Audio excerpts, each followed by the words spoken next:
Hey, what's up guys, Walter Bear here, and we do this every single day. Below here is the community, and there's more lessons and full archives at my website, walterbear.net. Subscribe, rate, and comment. So, okay, a couple things that I want to talk about is the idea of relative majors and relative minors in a piece of music.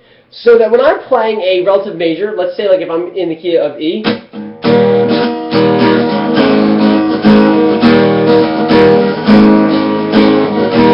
okay, now let's go to the relative minor. The way that I find out the relative minor of the key signature is that I go to the sixth note in that key. So in the key of E, 6 notes up is E, F sharp, G sharp, A, B, C sharp.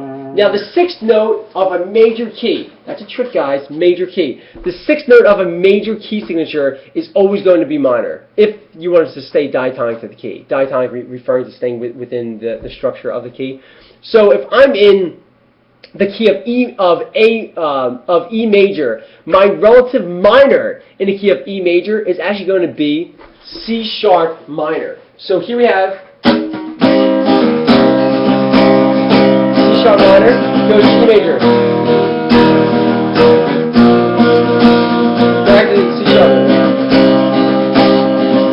Okay, so that's how it works, and there's also things that are referred to as parallel minors and parallel majors. I'll do another video with that maybe on Thursday. By the way, the new hours, or the new days actually for the show, is every Monday and Thursday. That's how we're doing it. Okay, so also what I can say too is that so if I'm in the key of G. Does anyone here know the relative minor in the key of G? So if I wanted to stay within the key of G, but I wanted it to be a minor tonality, how would I go about doing that? And the answer is I would find the sixth note, which is E, right? E, G, A, B, C, D, E. So, E minor, yeah, that's it.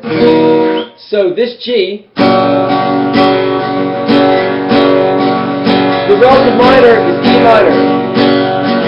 Right? So it goes with this.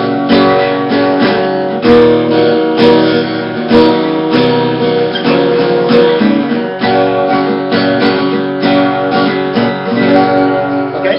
So, you can find out different textures, things that work. A cool thing is that if you're in a minor key, and also you wanted to find out the relative major, the way that you find that out is that you just go 6 notes down. But there's also a thing that's referred to as the rule of 9 that states that if you go up 6 or down 6, the inverse will always add up to 9. So if I'm in the key of G, and I go up 6 to E minor, 1, 2, 3, 4, 5, 6, then if I'm in the key of E, how far until I get to G again?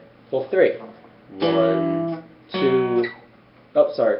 1, 2, 3. Okay? So, if I'm in a minor key or a major key, the rule of 9 states that what I do to one, I have to do to the other. So, if I'm 6 notes up on G, which is E minor, how far am I getting to that G? I'm 3 away. If I'm 6 notes down from G, okay, then how far am I from going back down to G, and I'm 3 notes away. So that's the understanding of the rule of 9. So also like that if I invert a chord, like that if I'm playing a chord where the two notes are A and E, and I invert them instead of say E to A. Well, A to E is an interval of a fifth. E to A is an interval of a fourth. So to flip from 5 to 4, there's your rule of 9. And so that's the idea of relative majors and relative minors. And if you're in a minor key, like let's say C sharp minor,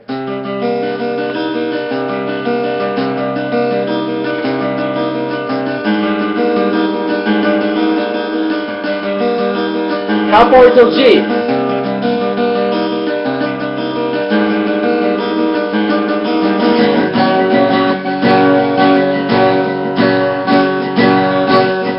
No, see, that didn't work because we were in the wrong key. But now if I go E minor, or E major, I'm sorry.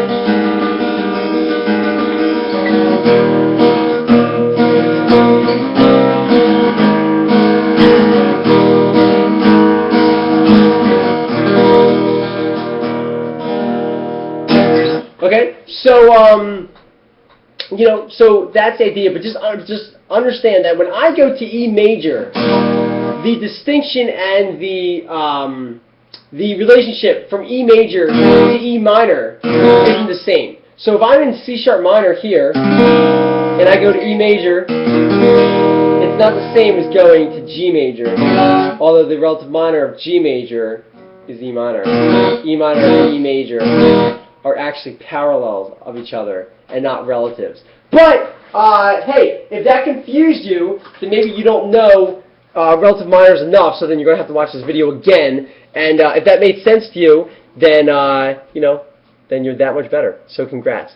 But that's everything, guys. And any questions, let me know. I'm here to help you. So there you have it. Subscribe, rate, and comment. You guys are awesome. And everyone here say peace. Goodbye. Unless you don't want to.